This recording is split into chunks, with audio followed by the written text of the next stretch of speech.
Alrighty, so since we are beginning the filler section of Dark Souls 2, this is going to be a three-part video, and by three-part I mean it's going to have three bosses to it. I just got past Dragon Lake Castle.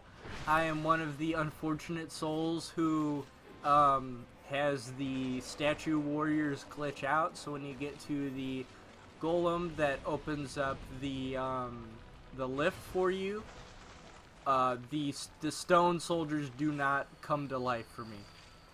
So what I had to do is I had to go into the next room and fight the mankins or whatever they're called and lure them over to the golem's bowl, kill them over there, and then get him to you know, turn the key. Luckily, Dark Souls 2 FromSoft added those extra enemies. I'm not sure if it was post Scholar of the First Sin or they always had been there, but if they were not there, I would not be able to progress the game, which would suck major shit. So I'm very, very thankful that those guys are there. Anyway, I personally am in a section where the game is no longer filler, and it seems that they once again put effort into game directly after or as soon as you get to the Looking Glass Knight, which, as you know, was the trailer for Dark Souls 2. He was the mascot, the Looking Glass Knight, as he very well deserves. Very awesome mechanics. But anyways, these are simple, interesting bosses. They should have just been mobs, but that goes without saying for most of the filler bosses. But I still enjoy them. I'm not gonna lie, it's fun to get 15,000 free souls, it almost feels like. And there's gonna be 10 or more instances of that. So that's really cool.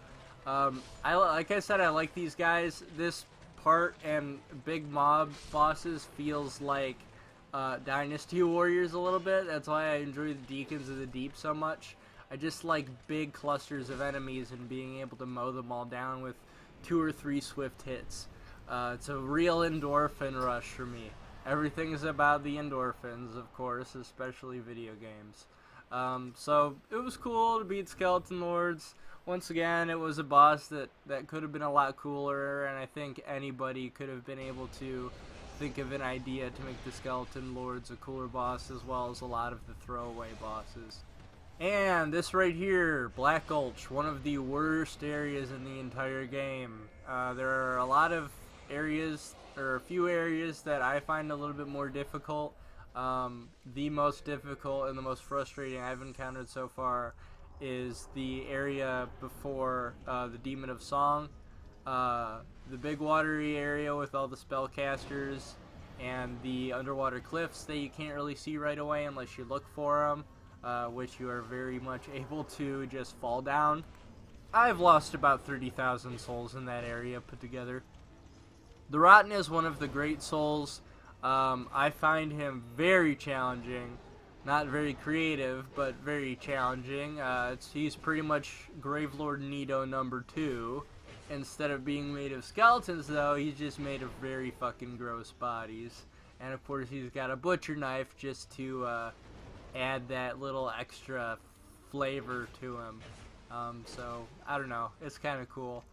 It took me a while to figure out how to dodge this guy's hits with his butcher knife. The hitboxes are dumb, enormous. You know, it's literally, the hitbox is literally a block.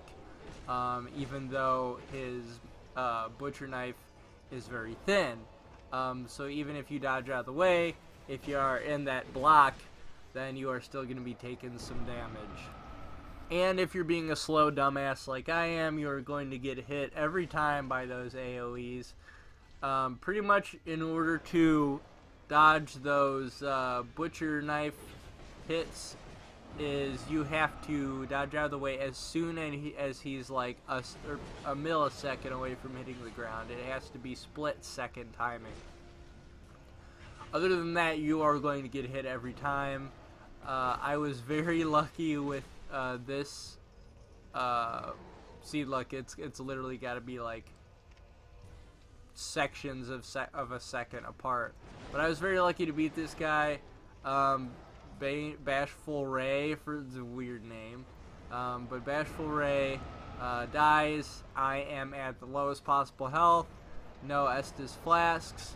And I'm absolutely freaking out. Just like, fucking kill him. Get rid of him now.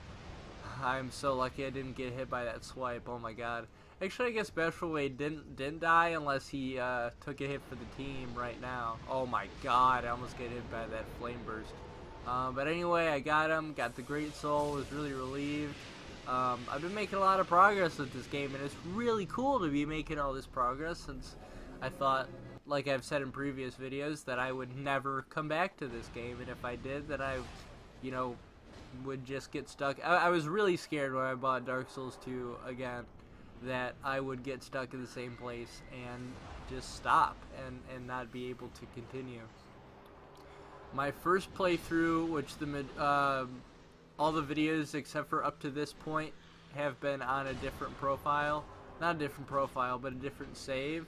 I restarted the game 16 hours in, and I'm about 20 hours in, because I ran out of the butterfly jars, which make it so that you can use your torches. Dumb idea, fucking hate it, but that's the way it is. So you absolutely have to light the windmill in order to beat Mytha. You obviously can without lighting the windmill, but you're gonna be fucking right on the border of being able to beat her or not. I actually found her quite difficult. It's hard to get past her spear, pike, I don't know, fisherman's pole. It's just weird.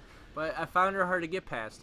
Alright, we're running out of time, so I will see you guys on the next video. Thank you so much for watching.